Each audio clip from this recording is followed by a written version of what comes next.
Assalamualaikum warahmatullahi wabarakatuh. Perkenalkan, nama saya Rizky Nabadani dari kelas 10 IPA 6 asal Sekolah Matika Sukabumi. Maksud dan tujuan saya membuat video ini adalah sebagai pemenuhan tugas dari Bapak Deka Rusyawan selaku guru mapel seni budaya tentang kritik karya seni rupa. Terima kasih dan selamat menyaksikan. Apa itu kritik? Kritik berasal dari bahasa Yunani kritikos yang berarti dapat didiskusikan. Kata kritikos diambil dari kata krenein yang berarti memisahkan, mengamati, menimbang, dan membandingkan. Kritik seni adalah kegiatan menanggapi karya seni untuk menunjukkan kelebihan dan kekurangan suatu karya seni. Salah satu keterangan kelebihan dan kekurangan ini untuk menilai kualitas dari sebuah karya. Tanggapan dan penilaian yang disampaikan oleh seorang kritikus ternama dapat mempengaruhi kualitas sebuah karya, bahkan bisa berpengaruh pada harga jual karya tersebut. Fungsi utama dari kritik seni adalah menjembatani persepsi dan apresiasi karya seni rupa antara seniman, karya, dan penikmat seni. Kali ini saya akan mencoba mengkritik salah satu lukisan karya seniman Indonesia bernama Kartono Yudokusumo yang berjudul Melukis di Taman. Saya akan mendeskripsikannya dalam 9 struktur, yaitu 1. Identitas lukisan, 2. Narasi, 3. Deskripsi, 4. Formal interpretasi, 5. Penilaian atau evaluasi, 6. Simbol, jenis, dan fungsi karya seni rupa, 7. Kelebihan, 8. Kekurangan, dan 9. Kesimpulan. 1. Identitas lukisan. Judul lukisan Melukis di Taman. Pelukis Kartono Yudokusumo. Tahun 1952. Media cat minyak pada kanvas ukuran 90 x 55 cm. 2. Narasi. Kartono Yudokusumo merupakan pelopor untuk genre lukisan dekoratif di Indonesia. Perkembangan genre lukisan dekoratif dimulai dari lukisan-lukisan realisme dengan penggunaan warna yang bebas tanpa terikat ketentuan penggunaan warna. Begitu pula dengan karya Melukis di Taman yang dibuat pada tahun 1952 oleh Kartono Yudokusumo. Media lukisan ini adalah kanvas dengan ukuran 90 x 55 cm dan menggunakan cat minyak sebagai media warna. 3. Deskripsi.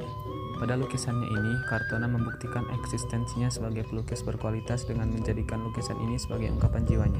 Semua objek dalam lukisan ini berusaha untuk ditampilkan detail, dan dalam lukisan ini, Kartono membayangkan dunia dalam bentuk yang utuh dan ideal.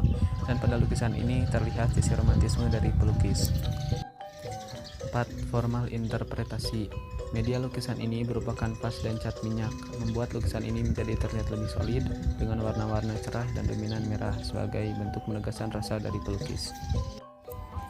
5. Penilaian atau evaluasi. Walau nyaris sempurna, namun ada sedikit kelemahan dalam lukisan ini. Di antaranya adanya cat minyak yang melebur pada satu objek dengan objek lainnya. Ini biasanya terjadi saat pembuatan lukisan, cat minyak terlalu cair sehingga melebur ke media lainnya, atau karena usia lukisan ini yang telah lama. 6. Simbol, jenis, dan fungsi karya seni rupa. Pada lukisan ini terlihat sosok laki-laki yang melukis di alam terbuka dengan model wanita dengan pakaian yang lebih berbeda dan mencolok dari wanita lain yang ada di sekelilingnya. Hal ini menunjukkan setting sosial yang bercampur dengan penanggapan gaya hidup pada masanya. 7. Kelebihan. Kelebihan dari lukisan karya Kartono Yudokusumo yang berjudul Melukis di Taman ini diantaranya adalah: 1. Lukisan ini memiliki corak lukisan yang benar-benar menjadikan lukisan ini memiliki jiwa. 2.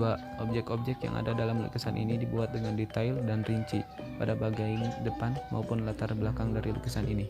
3. Berbagai warna cerah yang diterapkan oleh pelukis pada setiap objek yang ada dalam lukisan ini sangat mencerminkan intuisi dari pelukis daripada keadaan yang ada di alam secara nyata, dan ini merupakan salah satu ciri genre lukisan yang menggunakan perspektif udara atau aerial perspective, yang dengan ini memungkinkan cakrawala terlihat ke atas yang berimbas pada bidang gambar yang menjadi terlihat lebih luas, dan objek yang dilukis bisa lebih banyak sehingga lukisan ini penuh dengan corak dan kaya akan warna.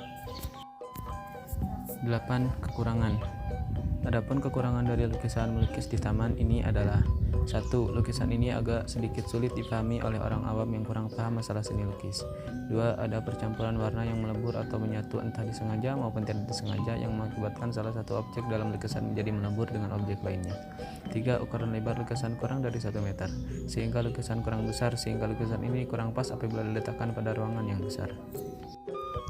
9. Kesimpulan. Secara garis besar, lukisan melukis di taman merupakan lukisan yang sangat menarik dan lukisan bergenre lukisan dekoratif yang memiliki nilai seni yang tinggi. Walau ada sedikit kekurangan masih dapat ditolerir karena memang setiap seniman memiliki kekurangan dan kelebihan masing-masing, di mana kekurangan tersebut sebenarnya malah bisa menjadi ciri khas dari seniman tersebut, termasuk pula lukisan melukis di taman ini. Sekian dari saya, mohon maaf bila ada kekurangan. Terima kasih. Wassalamualaikum warahmatullahi wabarakatuh.